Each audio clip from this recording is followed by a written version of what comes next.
Iš tikrųjų labai trumpai, nes prieš tai kalbėjo tiek Gintarė, tiek gerbiamas Levickas, tiek net ir viceministrė jau daug ką pasakė iš to, ką aš čia buvau pasiruošusi ir iš tikrųjų, kaip sakė Gintarė, šiandieną atstovausiu ten keliuose asmenyse.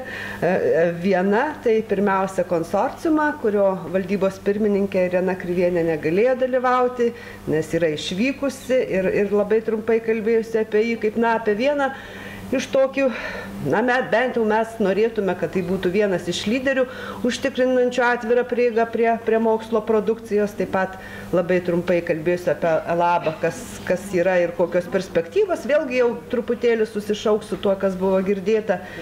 Ir gal kiek mažiau buvo kalbėta apie naują projektą, nacionalinį atviros prieigos mokslo informacijos duomenų archyvo projektą, tai taip pat trumpai jį paminėsiu ir kokios čia gairės dėl šio projekto.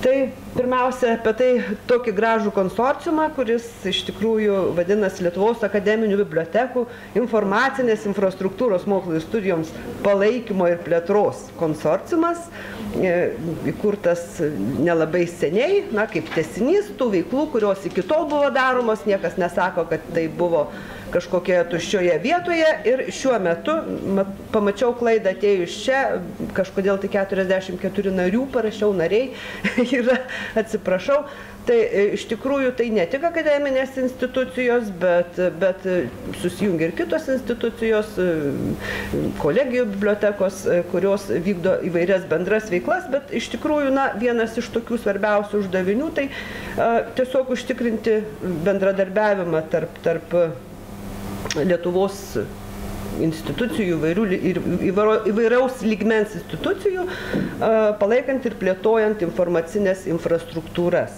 Tai kaip viena iš tokių veiklų, kuri šitą tikslą įgyvendina ir yra jau minėta Lietuvos akademinė elektroninė biblioteka, kuri iš tikrųjų bent jau savo idėją matoma kaip jau kažkiek tai veikianti atviros prieigos talpykla, o perspektyvoje kaip, iš tikrųjų realiai veikianti ta būtent nacionalinė atviros prieigos talpykla, sistema, kaip mes ją bepavadinsime.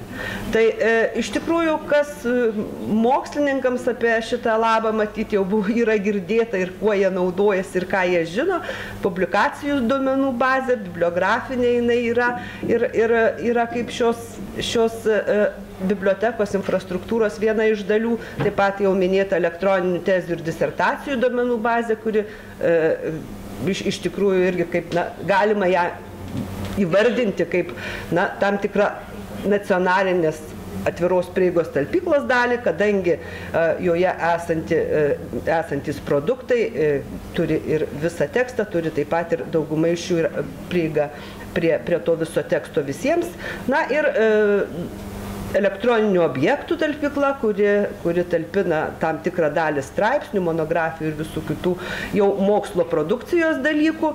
Tai bendra paieška yra, kokia jinai yra tokia, bet jau galima ieškoti per bendrą paiešką, per Lietuvos virtualią biblioteką, o iš tikrųjų tai rezultatai, kuriuos čia jūs matote ir kas yra atviroje prieigoje, iš tikrųjų jie nėra tokie ir prasti, ypač žiūrint į elektroninių tezių ir disertacijų duomenų bazę, kur iš tikrųjų labai, bent jau 2/3% to, kas yra į ten įkelta, yra pateikiama atviroje prieigoje ir šis procentas yra didėja, aš gal tiesiog nesismulkinsiu. Šiek tiek mus neramina ta elektroninių objektų talpykla, kurioje iš tikrųjų, jinai dėl įvairių priežasčių nėra labai patraukli nei mokslininkams, nei bibliotekininkams, nei tie, kurie formuoja mokslą, todėl ten ir tų objektų yra mažai, nors irgi didelė dalis iš jų yra atviroje prieigoje. Tai iš tikrųjų, kalbant apie labą perspektyvą, tai jau dabar vyksta ir yra vykdomas projektas, kuris praplės ELABą funkcijas ir jas išplėtos.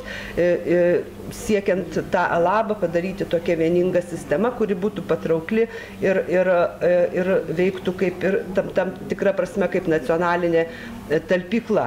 Jau gerbiamas Levickas minėjo Elabą perspektyvas, čia aš jas tiesiog truputėlį labiau detalizavau, remiantis tuo Litmis programa, kurią šiek tiek irgi žinau ir esu su ją susipažinusi bent jau dabartinėme lygmenyje.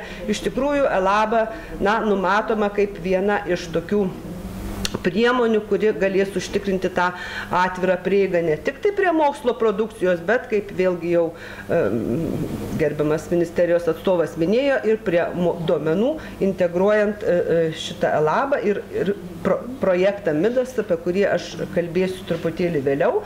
Ir bent jau perspektyvoje mes tiesiog pabandėme paprognozuoti, kiek ir kaip galėtų atrodyti mūsų ta produkcija atvirai, tai iki 19 metų galvotume, kad atviros prieigos publikacijų, tai yra rezultatai, kurie jau publikuoti, galėtų būti apie 60% atviroje prieigoje, tezių ir disertacijų, kadangi matome pagal dabartinius rezultatus, galėtų būti iki 90%, o duomenų, kadangi tai yra labai dar skausmingas ir toks diskutuotinas klausimas, apie 20% jau galėtų būti atviroje prieigoje.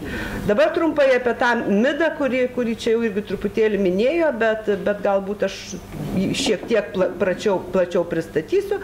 Tai Nacionalinis atviros prieigos mokslo tyrimų duomenų archyvas, projektas pradėtas vykdyti tik tai šiais metais ir jis dar tik įsibėgėja. Žinau tuos visus biurokratinius dalykus, aš jų čia nepasakosiu ir nevardinsiu, ir šiuo metu yra kaip tik projektuojama ir specifikuojama ta informacinė sistema, kuri turėtų atsirasti veikti. Tai yra infrastruktūrinis projektas, bent jau savo esme jisai yra infrastruktūrinis, bet tai nereiškia, kad mes negalvojame apie tai, kaip jį reikės užsukti ir kaip tą talpyklą užpildyti ir kaip ta talpykla turės, duomenų talpykla, kaip jinai turės plėtotis ateityje.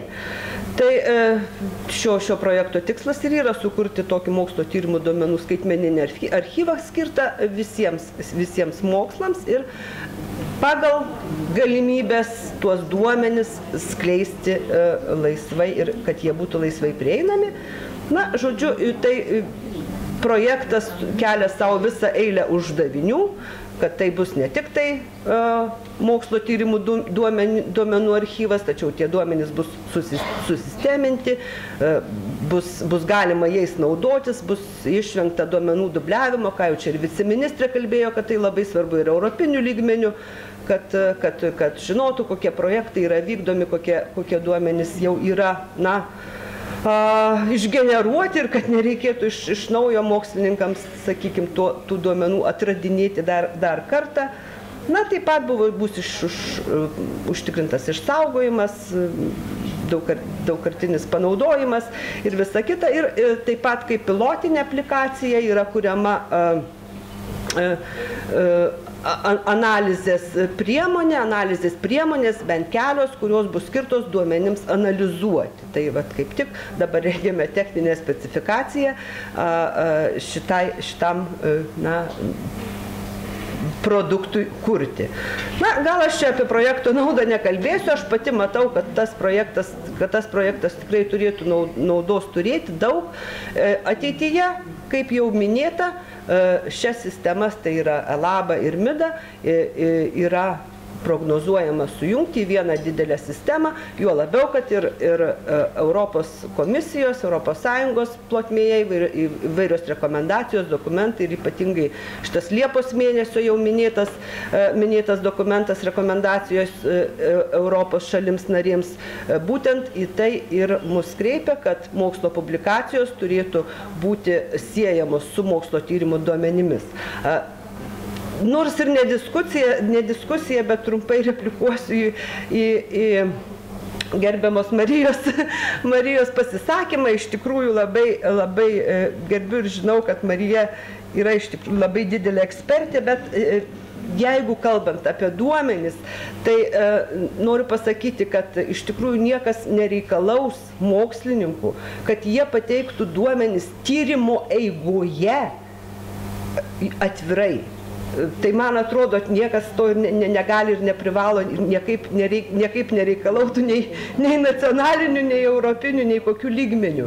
Padarei tyrimą, užbaigiai projektą, publikavai, na ir būk malonus, kadangi tu gavai viešuosius fondus, galbūt ir savo duomenis pateik atvirai.